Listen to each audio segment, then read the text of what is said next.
Do not spend what remains of your life preoccupied with the lives of other people, unless doing so serves a genuine common good.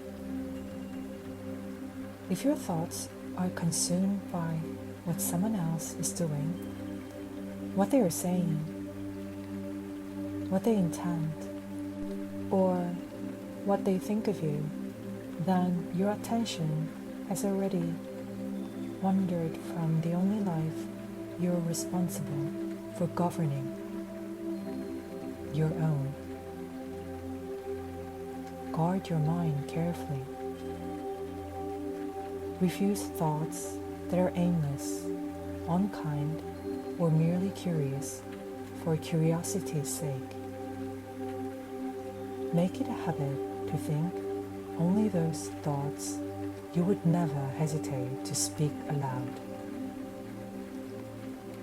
Imagine that someone were suddenly to ask, "What is occupying your mind at this very moment?" Could you answer immediately without embarrassment? Live in such a way that you always could. Let your thoughts be simple. Let them to be generous. Have no appetite for empty pleasures, needless conflict, envy, or suspicion. Do not harbor any thought that you would blush to acknowledge. The person who has resolved to become truly good becomes, in a sense, a guardian of the divine within. He keeps his inner life untouched by indulgence, unshaken by suffering, and beyond the reach of insult.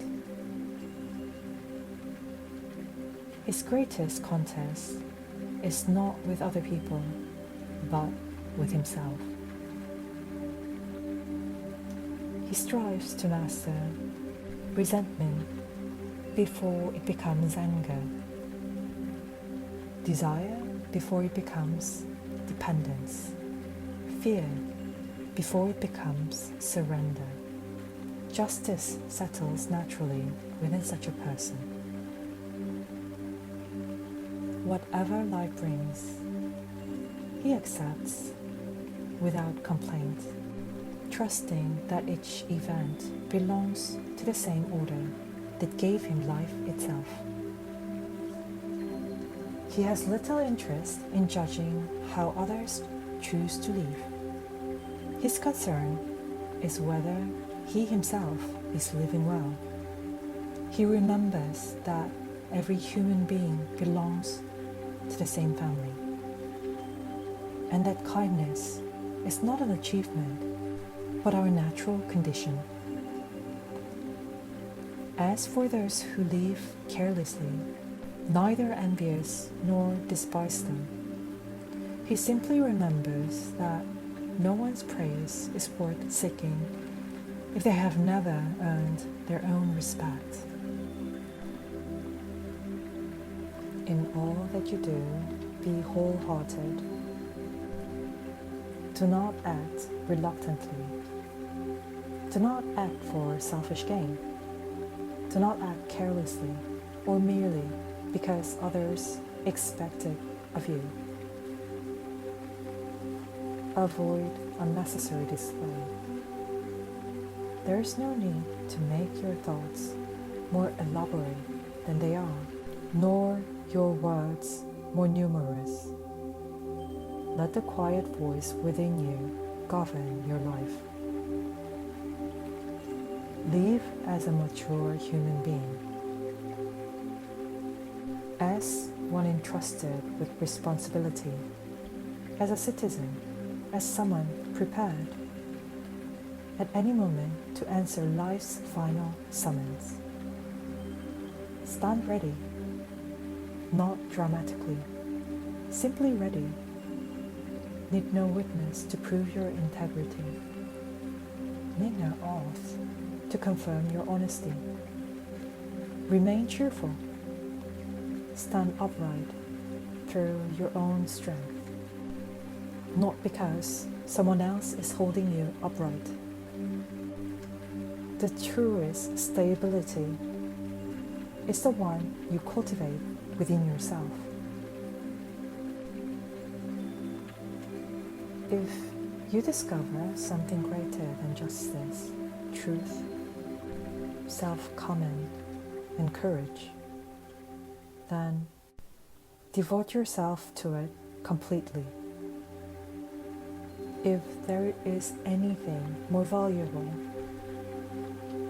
than a mind at peace because it follows reason, or a heart content to accept what lies beyond its control, then pursue that without hesitation. But if you can find nothing better than the quiet authority of your own rational mind, nothing nobler than the part of you that can master desire, examine every impression before accepting it. Free itself from empty ambition and devote itself both to humanity and to the divine. Then let nothing displace it. Do not trade it for applause. Do not exchange it for influence. Do not sacrifice it for wealth. Do not abandon it in pursuit of pleasure. These things often appear harmless at first. Then little by little, they begin to govern the very person who imagined he possessed them. Choose, therefore, what is genuinely the best. Choose it freely, and once you have chosen it, remain faithful to it. If your highest good lies in the health of your character, never allow anything less important to bargain it away.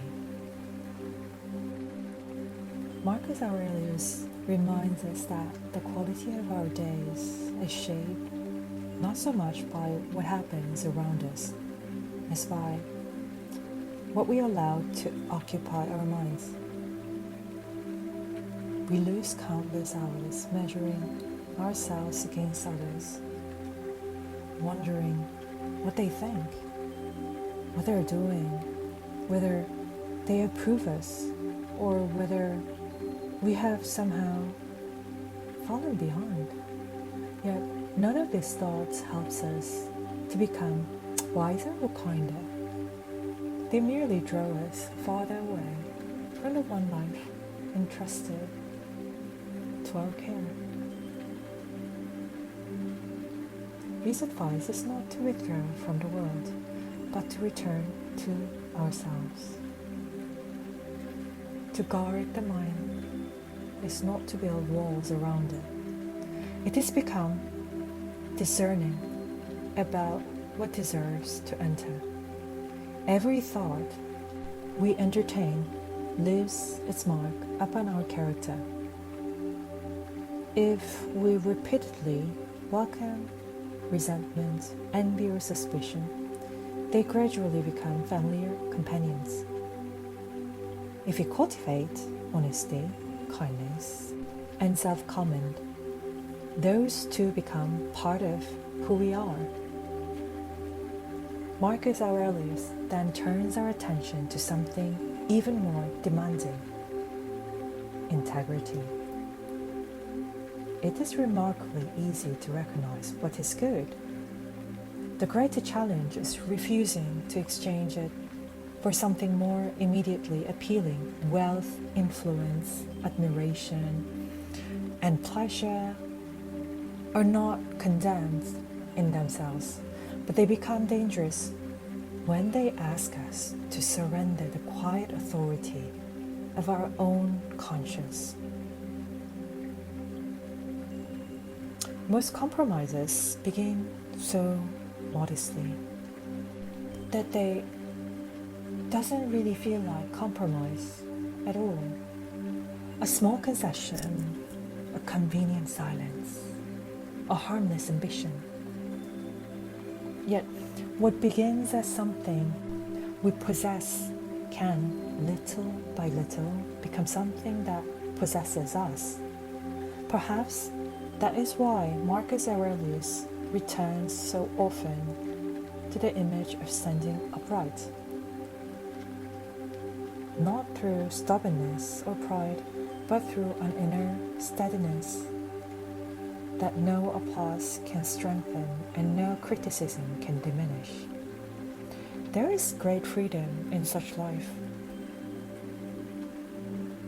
When your peace no longer depends upon the opinion of others, you are released from the exhausting task of managing their expectations. When your worth rests upon your own character, you become difficult to corrupt because there is so little that the world can offer you in exchange for it. Marcus Aurelius leaves us with a quiet challenge. Choose what is truly worthy of your life, then remain faithful to it. Not only when it is easy, especially when it is not. That's it. Good night, my friend.